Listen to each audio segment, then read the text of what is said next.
그렇기 때문에 솔루션을 만들 때 처음부터 연결성을 고려하면서 솔루션을 만들어야 한다는 겁니다. 애플이나 테슬라처럼. 그냥 애플이 이어폰 만들면 우리가 쓰겠어요. 연결이 되니까 쓰는 거죠. 그리고 그 연결성의 핵심에 뭐가 있다? 네, 온톨로지가 있다라는 거죠. 이제 완벽하게 이해가 되셨죠? 이런 방식으로 연결이 되는 게 굉장히 중요하다라는 거죠. 그래야만 통합적인 사고를 할 수 있으니까. 자, 그리고 두 번째 장점. 이 강점은 변우철 전무님께서 특히 더 특별히 강조했던 내용이에요. 팔란티어 플랫폼의 특별한 강점.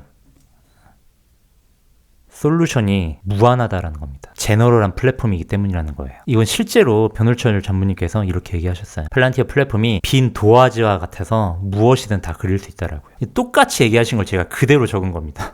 그래서 사실상 만들어낼 수 있는 솔루션이 무한대라는 거죠. 아까 제가 말씀드렸잖아요. 무에서 유가 창출된다고. 제너럴리스트의 관점에서 기업의 어떤 문제들을 파악을 하죠. 그리고 기업에 존재하는 데이터들을 그냥 내가 파악한 바에다가 연결시키는 겁니다. 그게 온톨로지죠. 그것을 통해서 우리는 노코드 툴이나 이 자연어를 통해서 하나의 어플리케이션을 만들어가게 되는 거죠. 그러다 보니까 제한이 없는 무한대 이상의 솔루션이 나오게 되는 겁니다. 작년 1월 달에 나왔던 기사인데 이때도 삼성전자 반도체가 팔란티어를 쓰고 있었거든요. 근데 이때 쓰던 솔루션은 CS 관련 솔루션이었어요. 1년이 지나니까 이런 기사가 나오더라고요. 이 반도체와 관련된 공정을 업그레이드하고 품질 향상시키고 반도체 수율을 더 높이는 방향의 솔루션을 지금 만들어가고 있다. 그러니까 솔루션이 점점 확장되어 가고 있는 거죠. 팔란티어 솔루션이 무한대이다. 무한대로 만들어낼 수 있다는 것은 사실 홈페이지만 들어가 봐도 바로 알 수가 있습니다. 사실은요. 현재 쓰이고 있는 영역들을 이렇게 표시해놨는데 엄청 많아요. 제한이 사실상 없어요. 거의 모든 영역에서 다 쓰이고 있는 거죠. 그리고 이렇게 다양한 영역에서 쓰이고 있는 이 솔루션의 이 깊이, 이 솔루션의 퀄리티가 가벼운 솔루션이 아니라 그 퀄리티가 엄청나게 올라와서 현재는 이 정도까지 완성이 된 상태예요. 에어버스라는 기업이랑 현재 솔루션을 만들어냈는데 이 만들어진 솔루션이 뭐냐면은 스카이와이즈라는 플랫폼이에요. 여러분 이거 되게 신기한 게 뭐냐면은 팔란티어라는 플랫폼 위에 또 플랫폼을 만든 겁니다. 이 140개 항공사들이 이 플랫폼을 이용하고 있고 플랫폼이 이용되고 있는 항공기가 10,000개 이상이래요. 그래서 항공기의 유지보수와 관련된 거 부품의 공급망 솔루션을 이 플랫폼을 통해서 다 해결해 나가고 있는 거죠. 그리고 실질적으로 이 플랫폼에서는 앱스토어 마켓이 있어서 이 앱을 각 항공사에서 사용하고 있고 사용료도 받고 있어요. 이 에어버스가. 여기서 놀라운 게 뭐냐면은 이 스카이와이즈 플랫폼에서 만들어진 이 어플리케이션은 팔란티어가 만든 어플리케이션이 아닌 거예요. 그래서 그 수익을 다 에어버스가 가져갑니다. 놀랍지 않나요? 그러니까 이 엄청난 거대한 플랫폼을 만들 수 있는 수준의 제너럴한 플랫폼이라는 거죠. 그러니까 이 정도까지 보면은 제너럴한 플랫폼이 맞는데 거의 모든 걸 다 만들 수 있구나. 이런 관점으로 보아야 한다는 겁니다. 이 두 가지의 강점을 제가 이제 적어 놓은 겁니다. 연결을 통해서 결과적으로 통합적인 관점으로 사고를 할 수가 있게 되고 무에서 유가 창조가 되는 거기 때문에 무한한 확장성을 갖고 있다는 거죠. 이 두 가지 장점이 갖춰졌을 때 이때 비로소 엔터프라이즈 솔루션이라고 말을 할 수 있다는 겁니다. 이 두 가지가 갖춰져야만 진정한 엔터프라이즈 솔루션이 된다는 거예요. 왜? 기업의 문제는 궁극적으로는 다 연결되어 있기 때문에 그리고 시간이 갈수록 기업의 문제는 엔트로피 법칙에 따라서 계속 커져가고 복잡해져 간다라고 제가 계속 말씀드렸었죠. 이게 바로 엔터프라이즈 문제의 가장 핵심이라는 겁니다. 그럼 당연히 이 솔루션도 연결되고 통합되고 확장되고 무한대로 펼쳐나갈 수가 있어야 되는 거죠. 그리고 이게 갖춰졌을 때 그때 비로소 AI랑 제대로 융합이 될 수 있다는 거예요. 엔터프라이즈 AI라고 얘기할 수 있게 된다는 겁니다. 팔란티어 최고 아키텍트 책임자입니다. 아크셰이라는 사람이 쓴 블로그 글이에요. AI가 그 기업으로 얼마나 깊숙이 의사결정에 관여하는 정도가 곧 엔터프라이즈 AI의 레벨을 좌우한다는 거죠. 그리고 AI가 기업의 의사결정에 내부 깊숙이 들어간 그 상태가 진정으로 사이버네틱 엔터프라이즈라고 말할 수 있다라고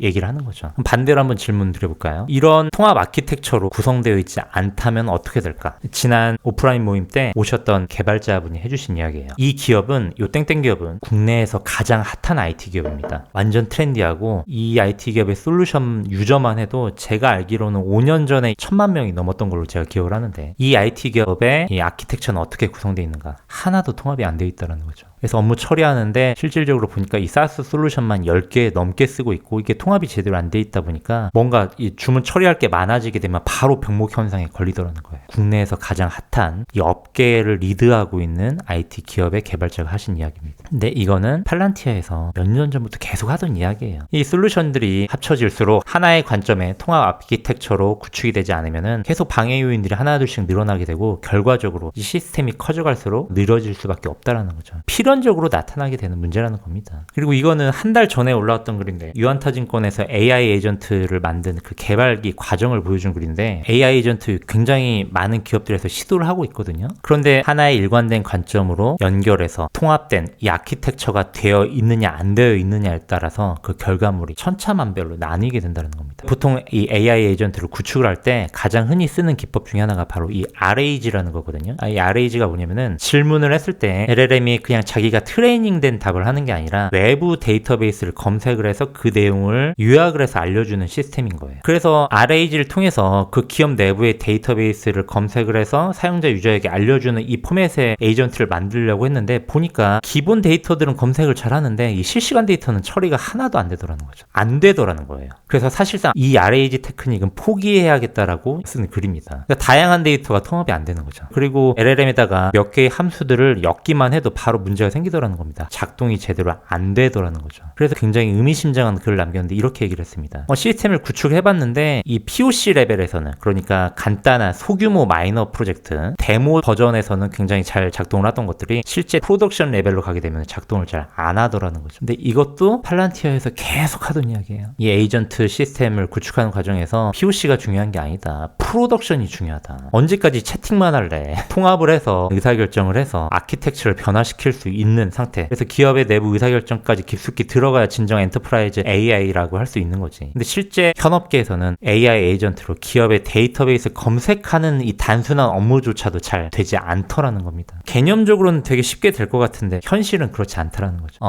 이렇게 얘기하시는 분들이 많거든요. 아니 그런 통합하고 확장 가능한 아키텍처 다 하는 거 아니냐. 누구나 쉽게 할 수 있는 거 아니냐. 팔란티어의 통합 아키텍처가 이루어지기 위해서는 필요로 하는 기술적인 요소들이 여러 가지가 있는데 제가 그걸 다시 한번 요약을 해봤거든요. 기본적으로 보안이 돼야 됩니다. 오픈된 상태로 통합을 해야 되니까 팔란티어는 뭐 보안에 있어서만큼은 가장 최상위 레벨에 있는 거 여러분 다 알고 계시죠. 그리고 두 번째, 다양한 데이터를 통합할 수 있어야겠죠. 정형 데이터, 비정형 데이터, 실시간 데이터 다 통합할 수 있어야 될 겁니다. 그리고 그 모델이랑 이 데이터들이 유기적으로 연동이 돼야겠죠. 그리고 LLM이랑 온톨로지 레이어랑 당연히 연동이 돼야 될 겁니다. 이 위에는 당연히 이제 이 어플리케이션을 구성할 수 있는 이런 도구들이 다 갖춰져 있어야 되는 거죠. 이것들이 기반이 됐을 때 비로소 AI 어플리케이션이 만들어질 수 있게 되는 것이고 단순히 만들어져 있는 것으로 끝나서는 안 되죠. 이게 다시 의사결정을 통해서 이 시스템의 변화를 일으킬 수 있어야 되고 그래서 피드백 루프가 만들어져야 되고 결과적으로 이 시스템은 계속해서 최적화가 이루어지는 방향으로 흘러가야 한다는 겁니다. 이게 기본적으로 갖춰져 있어야 된다는 거죠. 그런데 되게 놀라운 점이 뭐냐, 이런 요구사항들마저도 일부분이라는 겁니다.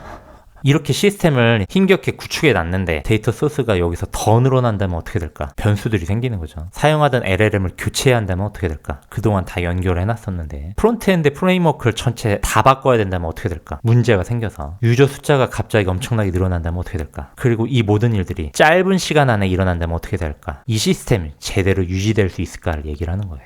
이런 것들이 다 고려사항이 되어야 한다는 이야기인 겁니다. 그러니까 팔란티어 플랫폼을 제너럴한 플랫폼이다. 모든 걸 다 만들 수 있는 플랫폼이다라고 굉장히 가볍게 표현을 했는데 그 기반에는 이러한 엄청난 아키텍처들이 숨겨져 있다라는 걸 지금 말씀을 드리는 거죠. 그러니까 통합이 되면서 확장도 되고 수시로 유연하게 대처하고 변화를 일으킬 수 있는 이러한 아키텍처가 이 엔터프라이즈 관점의 전체 솔루션의 관점에서 굉장히 중요한 핵심 요소라고 할 수가 있는 거죠. 그리고 또 한 가지 여러분들이 놓치고 있는 게 있어요. 이러한 엄청난 시스템이 유지되기 위해서 필요로 하는 하나의 요건이 하나가 더 있습니다. 어떻게 보면 이 하나 자체가 하나의 운영체제라고 볼 수 있겠죠. 하나의 OS인데 이 OS를 바치고 있는 또 하나의 근간이 있습니다. 이게 있어야 최종적으로 완성이 된다는 얘기예요. 뭘까요, 여러분? 여러분 한번 맞춰보세요. 제가 지난 방송에서 한번 다루긴 했었어요. 개념적인 거 아니라 맞아요. 답 나왔네. 네, 아폴로예요. 이 아폴로의 기본 컨셉은 소프트웨어 배포죠. 기본 운영체제에 대한 업그레이드, 유지, 보수, 최적화의 개념인 겁니다. 이 아폴로를 개발하는 데만 해도 6, 7년 이상 걸렸다라고 샴생커가 인터뷰하는 영상이 있습니다. 그 특징적인 게 뭐냐면은 지금 거의 한 600개 이상 됐죠, 고객사가. 그 각 고객사의 환경에 맞게 롤아웃, 롤백을 하면서 최적화를 유지해주고 있는 거죠. 단 하나의 이 핵심 엔진에서. 이게 가장 저평가된 시스템이라고 팔란티어 직원들은 항상 이야기를 하더라고요. 결국 모든 것을 연결하고 통합하고 확장해 나갈 수 있고 피드백 루프를 통해서 계속 최적화해 나갈 수 있고 그러면서 결국 이 시스템이 진화해가는 관점이라고 볼 수가 있겠죠. 근데 이 시스템에서 결국 이 두뇌를 담당하는 부분, 결국에는 이게 LLM이 될 거란 말이에요. LLM이 들어오기 전까지는 사람의 사고 판단 하에 연결, 통합적인 사고를 하게 되고 무한정 확장 가능한 솔루션을 만들 수 있게 되는데 점점 LLM으로 이제 교체되어 가는 과정인 거죠. 그게 AIP 시스템인 거고요. 그래서 이것에 대한 이야기를 샴생커가 이렇게 얘기한 적이 있었어요. 팔란티어의 LLM은 인턴 직원과 같다. 시간이 지날수록 온톨로지 개선이 일어나면서, 그러니까 연결되고 통합되고 확장되고 최적화가 되어가면서 점점 전문가와 높은 수준의 의사결정을 하게 될 수 있다. 아까 말씀드린 그거죠. 제너럴리스트가 연결, 통합, 확장, 최적화를 통해서 각 영역의 스페셜리티의 역량이 올라가는 방향으로 플랫폼이 굴러간다라고 말씀드렸죠. LLM이 그 플랫폼 위에 있기 때문에 LLM이 그러하게 의사결정을 하게 된다는 이야기입니다. 팔란티어에 대한 오해 때문에 팔란티어 도입을 고민하고 있는 임원분들에게 항상 이 변울철 전무님께서 이렇게 메시지를 항상 전달하신다라고 얘기해요. 몇 가지를 얘기하셨는데 저는 두 가지만 여기서 말씀을 드릴 겁니다. 첫 번째, 고정관념을 깨라는 거죠. 지금 오늘 방송 들으신 여러분들은 다 고정관념이 깨졌을 겁니다. 팔란티어 플랫폼은 제너럴한 플랫폼에서 나오는 솔루션이고 빈 도화지와 같아서 무한대의 솔루션이 나올 수 있다. 그리고 모든 것을 연결할 수 있고 확장할 수 있고 최적화를 할 수 있고 최적화를 통해서 기존에 존재하는 전문가 솔루션과 같은 퀄리티까지 나오는 수준까지 된 것이다. 이런 관점으로 바꿔서 생각해야 된다라고 말씀드렸죠. 마치 애플이 만든 이어폰처럼. 이런 아키텍처가 중요한 이유는 예전에는 사실 그렇게 중요하진 않았었어요. 여러 가지 스페셜 솔루션들이 완벽하게 통합은 되진 않았지만 그 자체가 사실 큰 문제는 아니었거든요. 불편했을 뿐이었던 거지. 약간의 불편감만 겪으면 됐긴 했는데 이제는 그러면 안 되는 시대가 온 겁니다. 왜냐하면 AI 때문인 거죠. 네. 앞서 말씀드린 연결, 통합, 확장, 최적화가 가능한 이 아키텍처가 기본적으로 깔려 있어야 엔터프라이즈 레벨에서 AI를 받아들일 수 있느냐, 결국 이 문제로, 이 질문으로 귀결된다고 말씀드렸죠. 그래서 고정관념을 깨야 된다는 겁니다. 그런 플랫폼이 갖춰져 있어야 진정으로 엔터프라이즈 AI를 구현할 수 있게 되기 때문에. 자, 그리고 다음 이야기가 또 되게 흥미롭습니다. 이렇게 얘기하셨어요. 팔란티어 쓸 거면 최대한 빨리 이 개발 리소스를 구하거나 육성해야 된다. 여기서 개발 리소스는 어떤 거냐면은 어떤 개발자로서 코딩하는 능력을 말하는 게 아닙니다. 그러니까 이 제너럴리스트의 관점에서, 이 통합적인 관점에서 문제를 해결하는 능력을 뜻하는 거예요. 그래서 실제적으로 이 FD들조차도 그 사이에서 실력차가 엄청나다라고 얘기를 하시더라고요. 완전 초짜도 있고 그 업계에서 엄청나게 유명한 그루들도 존재하고, 결국 그루를 평가할 수 있는 가장 핵심 지표가 뭐냐면은 이 얼마나 수많은 사용 사례들을 다루어 보았느냐에 달려있다는 겁니다. 그러니까 이 문제를 해결할 수 있는 이 시스템 구축 능력을 이야기를 하는 거라는 거예요. 그래서 이거를 변 전무님께서는 어떻게 표현하셨냐면은 마치 스타크래프트와 같다라고 얘기하시더라고요. 실제로 이렇게 얘기하신대요. 스타크래프트입니다라고요. 그러니까 이런 관점인 거죠. 블리저드가 이 게임을 잘하는 게 아니죠. 이 경기를 많이 뛰어본 게이머가 게임을 잘하는 거잖아요. 그러니까 상대를 이기는 거 자체를 하나의 문제라고 본다면 그 문제를 많이 풀어본 게이머가 이 게임을 잘할 수밖에 없게 된다는 겁니다. 그러니까 지금 하고자 하는 말이 뭐냐면은 이 스타크래프트의 프로게이머로 빨리 육성해 가야 된다는 거예요. 물론 실질적으로 팔란티어의 파견 개발자들이 와서 이런 것을 도와주는 부분도 있긴 하지만 팔란티어 개발자가 고객사의 기업에 와서 함께 도와주는 그 자체도 결국에 하나의 비용이거든요. 그 고객사도 굉장히 많은 돈을 지불하면서 팔란티어 개발자들을 초빙하는 거란 말이에요. 변울철 전무님이 DLENC 가서 또 한 번의 시스템을 구축하는 과정에서는 이미 구축 능력이 갖춰져 있었기 때문에 실질적으로 팔란티어 개발자와 일한 기간이 거의 없었다고 얘기하시더라고요. 왜냐면 이분 자체가 이미 팔란티어라는 게임에서 이미 국내대에서 1등한 것과 마찬가지의 상황이었으니까요. 이제 방송의 제목에 맞춰서 제가 다시 말씀을 드린다면 이 팔란티어의 플랫폼이 대세가 될 거라고 생각이 드신다면 임원 여러분들께서 하루빨리 이 프로게이머들을 계속 채용을 해야 되는 거예요. 아니면 빨리 육성을 하거나, 아니면 최고의 방법은 뭘까요? 저는 이거 같아요. 예. 이분 스카우트 해가는 겁니다. 왜냐면 이분이 국내 1등이니까요. 지금 제 방송 보고 계신데 분명히 기업 관계자분들도 계실 거고 그 중에서는 임원분들도 분명히 계실 거라는 걸 저도 알고 있습니다. 그러니까 지금 고민하고 계신다면은 일단은 빨리 채택하셔서 이 프로게이머 육성하는 게, 프로 빌더가 맞겠죠? 예. 빌더를 육성하는 게 되게 중요하고, 그 기업이 큰 규모라면, 여러분이 큰 기업의 규모의 임원이시라면 저는 빨리 이분을 스카우트하라고 말씀드리고 싶어요. 물론 이분이 안 가실 수도 있긴 하겠지만 그 정도로 빌더가 굉장히 중요한 포인트이고요. 사실상 이분이 팔란티어계의 페이커라고 얘기할 수가 있는 거죠.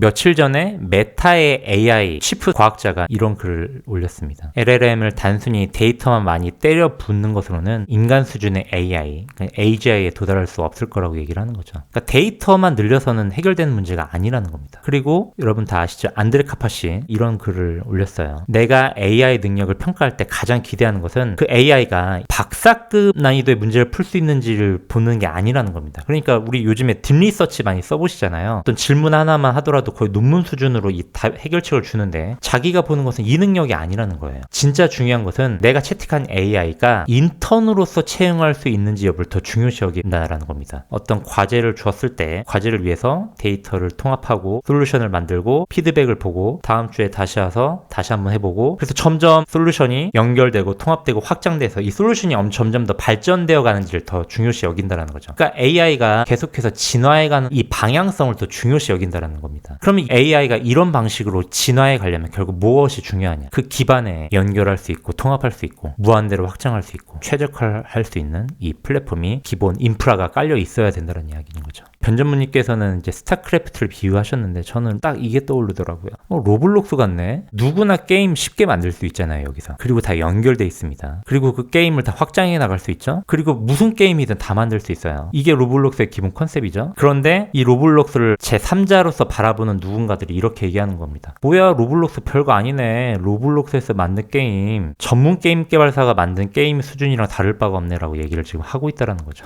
일주일 전에 나왔던 기사예요. KT라는 파트너십을 맺었다라는 이야기인데 이렇게 써있죠. 국내 AI 트랜스포메이션의 시장 공략을 본격화한다고 밝혔다. 여러분 AI 에이전트 이거 만드는 플랫폼이 굉장히 많이 있어요. 마이크로소프트 에이저에서도 가능하고요. 이 AWS에도 다 가능합니다. 이거 검색만 해보셔도 다 알 수 있어요. 그리고 사실상 그들이 기존의 전통 강자죠. 그런데 왜 이 KT는 이 AI 트랜스포메이션 시장을 그 전통 강자가 아니라 이 팔란티어와 전략적인 협력을 맺어서 프로젝트를 진행을 하려고 하는 걸까? 전통 강자라는 게 훨씬 안전한 방법인데 왜 이제 막 떠오르는 핫한 기업과 굳이 모험을 하려고 하는 걸까? 왜냐면 대기업은 보통 모험을 잘 안 하거든요. 한번 우리가 생각을 해볼 필요가 있을 것 같아요. KT가 지금 모험을 하는 걸까? 아니면 무언가를 확신하는 걸까?